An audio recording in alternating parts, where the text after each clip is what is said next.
3일 목요일 누가복음 18장 31절로 43절. 예수께서 12제자를 데리시고 이르시되 보라 우리가 예루살렘으로 올라가노니 선지자들을 통하여 기록된 모든 것이 인자에게 응하리라. 인자가 이방인들에게 넘겨져 희롱을 당하고 능욕을 당하고 침뱉음을 당하겠으며 그들은 채찍질하고 그를 죽일 것이나 그는 3일 만에 살아나리라 하시되 제자들이 이것을 하나도 깨닫지 못하였으니 그 말씀이 감추였으므로 그들이 그 이르신 바를 알지 못하였더라. 여리고에 가까이 가셨을 때에 한 맹인이 길가에 앉아 구걸하다가 무리가 지나감을 듣고 이 무슨 일이냐고 물은데 그들이 나사렛 예수께서 지나가신다 하니 맹인이 외쳐 이르되 다윗의 자손 예수여 나를 불쌍히 여기소서 하거늘 앞서 가는 자들이 그를 꾸짖어 잠잠하라 하되 그가 더욱 크게 소리질러 다윗의 자손이여 나를 불쌍히 여기소서 하느니라. 예수께서 머물러 서서 명하여 데려오라 하셨더니 그가 가까이 오매 물어 이르시되 내게 무엇을 하여 주기를 원하느냐 이르되 주여 보기를 원하나이다. 예수께서 그에게 이르시되 보라 내 믿음이 너를 구원하였느니라 하시매 곧 보게 되어 하나님께 영광을 돌리며 예수를 따르니 백성이 다 이를 보고 하나님을 찬양하니라. 누가 참 제자인가? 예수님은 예루살렘에서 고난을 받고 죽임을 당한 후 3일 만에 살아날 것을 예고하십니다. 예루살렘 입성을 목전에 두고 여리고에서 시각장애인의 눈을 뜨게 하는 마지막 치유를 행하십니다. 예수님은 어떤 분입니까? 예루살렘으로 가는 이 여정 끝에 체포와 재판, 능욕과 고난과 죽음이 기다리고 있음을 잘 알고 계셨습니다. 하지만 그것이 자신의 소명이고 사명임을 아셨기에 행보를 늦추거나 행로를 바꾸지 않으셨습니다.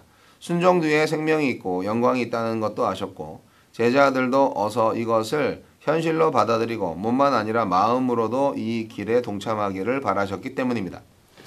믿음과 따름은 분리할 수 없고 예수님을 따른다는 것은 십자가를 향한 이 결연한 행보에 동참하는 일입니다. 앞서가던 사람들이 예수님의 길을 방해한다고 시각장애인을 꾸짖지만 예수님은 그의 외마디 외침에 걸음을 멈추고 그를 부르십니다. 그리고 그의 간절한 바람과 믿음에 응답하여 눈을 열어주십니다.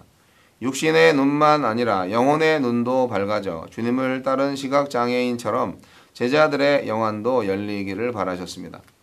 열린 눈으로만 십자가의 길이 생명의 길이요 영광에 이르는 길인 것을 알 수 있기 때문입니다. 더 많이 가진 자가 아니라 눈이 열린 자가 진정 복된 자가 아닐까요? 나에게 주시는 교훈은 무엇입니까? 예수님이 예루살렘에서의 순환을 세 번째 예고하시는데도 제자들은 깨닫지 못했습니다. 말해도 못 알아들을 만큼 자기들만의 나라, 자기들만의 메시아에 대한 기대에 사로잡혀 있었기 때문입니다. 주님을 따르는 보상에는 관심이 컸지만 주님을 따르는 길이 십자가의 길이라는 것은 몰랐습니다. 그들은 여전히 영적인 시각장애인이었습니다. 주의 말씀보다 내 기대와 욕망이 앞설 때 우리도 다를 바 없습니다.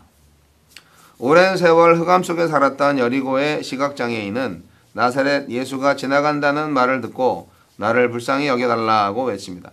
다윗의 자손 예수를 외치며 다급히 구원을 요청합니다. 앞서가는 자들이 꾸짖지만 이에 굴하지 않고 더 큰 소리를 지르며 매달립니다. 그의 모습에서 포기를 모르고 강청하던 과부, 가슴을 치며 자비만을 구하던 세리, 예수님이 아니면 소망이 없다고 여길 만큼 겸손한 어린아이의 모습이 보입니다. 그런 절박한 심정이 내게도 있습니까?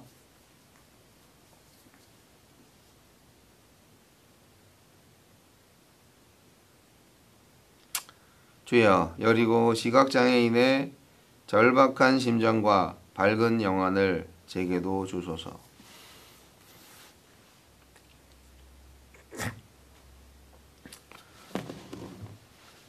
제자도에 대해서 계속 말하고 있네요. 누가복음은 생각보다 제자도에 대한 관심이 많습니다. 저도 그렇게 돌아보게 됩니다. 내가 예수님의 참 제자인가?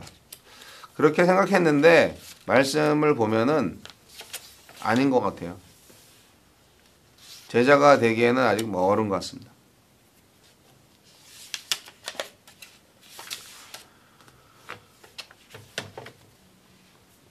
예수님의 십자가의 길을 정말 갈 건지 가고 있다고 생각했는데 아직은 아닌 것 같다는 생각도 들고,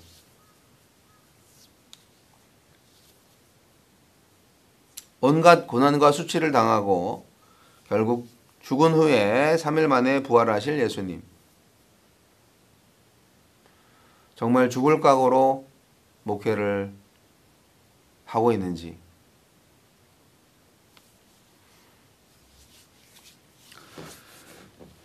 예수님은 예루살렘으로 가는 길에, 죽으러 가는 길이죠. 그 마지막까지도 당신의 사역을 잘 수행하셨습니다. 근데 특별하게 이 환자가, 맹인이 다윗의 자손이라는 명칭을 썼다는 것입니다. 여기에 이제 큰 의미가 있습니다. 다른 사람들은 똑같이 다윗의 자손이라는 생각이 있었지만 특별히 다윗의 자손이라고 그렇게 불렀던 거죠. 다른 환자들은 특별히 다윗의 자손이라는 말을 쓴 것 같진 않아요. 선생님이나 뭐 주님이나. 확실하게 이 시각장애인은 메시아다라는 믿음이 있었던 거죠. 유대인들에게 메시아는 다윗의 자손으로 올 것이라는 믿음이 있었기 때문이죠. 여기 나오는 맹인이 아마도 바디메오일 것 같은데, 여하튼 메시아는 할 수 있다. 내 눈을 뜨게 할 수 있다. 이 믿음이 있었습니다. 맹인 역시 나를 불쌍히 여겨달라고 간절히 외치고 있습니다. 다윗의 자손 예수여 나를 불쌍히 여기소서. 그리고 정확하게 네가 무엇을 원하느냐. 제가 눈을 뜨기를 원합니다. 간절한 소망이죠. 맹인의 눈 떠져야죠. 당연히 그게 제 1번 소망일 텐데, 그래서 예수님은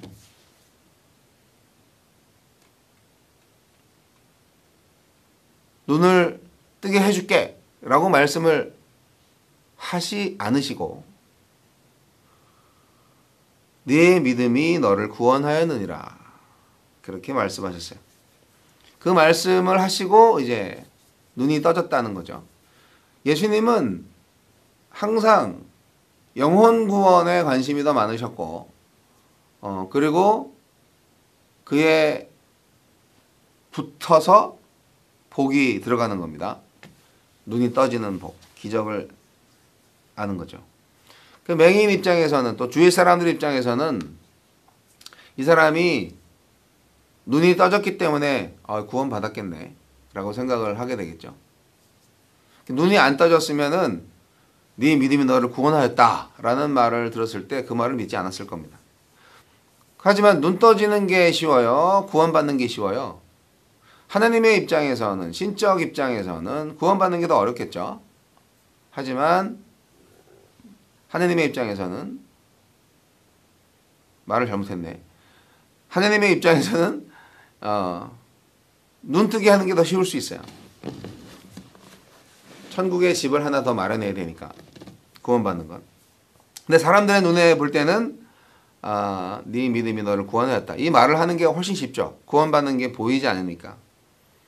그래서 구원받는 사람, 구원받은 자를 볼 수 있는 것도, 판단할 수 있는 것도 믿음의 눈이 필요한 거지 함부로 남을 판단할 수 없는 거고요. 구원에 대한 부분은 오직 하나님만 아시는 겁니다. 예수님은 이 맹인의 믿음대로 눈을 뜨게 해주셨습니다. 맹인은 하나님께 영광을 돌렸습니다. 그리고 이제 분명히 여기 말하고 있습니다. 이 예수님을 따랐다고. 그러니까 예수님을 따랐다는 것은 예수님의 제자가 되었다는 얘기예요. 멋진 사람입니다.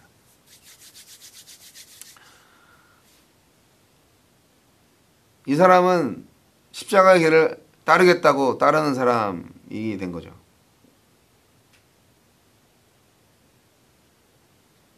그래서 야망을 가지고 따르던 제자들과 대조적으로 이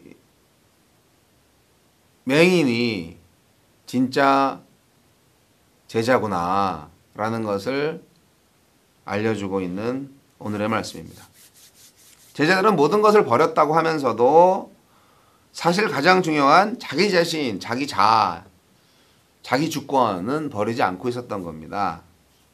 하지만 이 맹인은 자신의 모든 것을 예수님께 걸었습니다. 아, 내 눈을 뜨게 해주신 분이야. 나는 저분을 따라서 갈 거야. 죽기까지 갈 거야. 그렇게 해요. 오늘날 누가 참 제자입니까?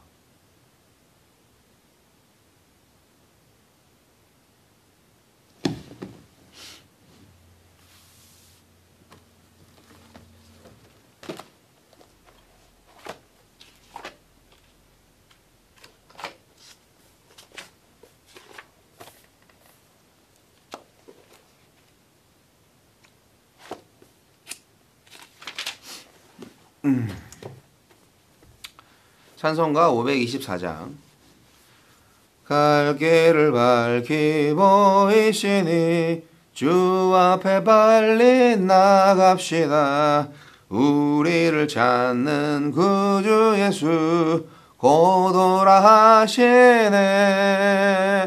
죄악 벗은 우리 영혼은 기뻐 뛰며 주를 보겠네. 하늘에 계신 주 예수를 영원히 섬기리.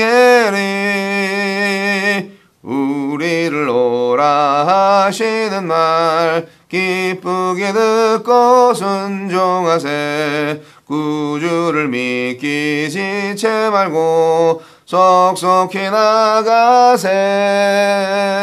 죄악 벗은 우리 영혼은 기뻐 뛰며 주를 보겠네. 하늘에 계신 주 예수를 영원히 섬기리.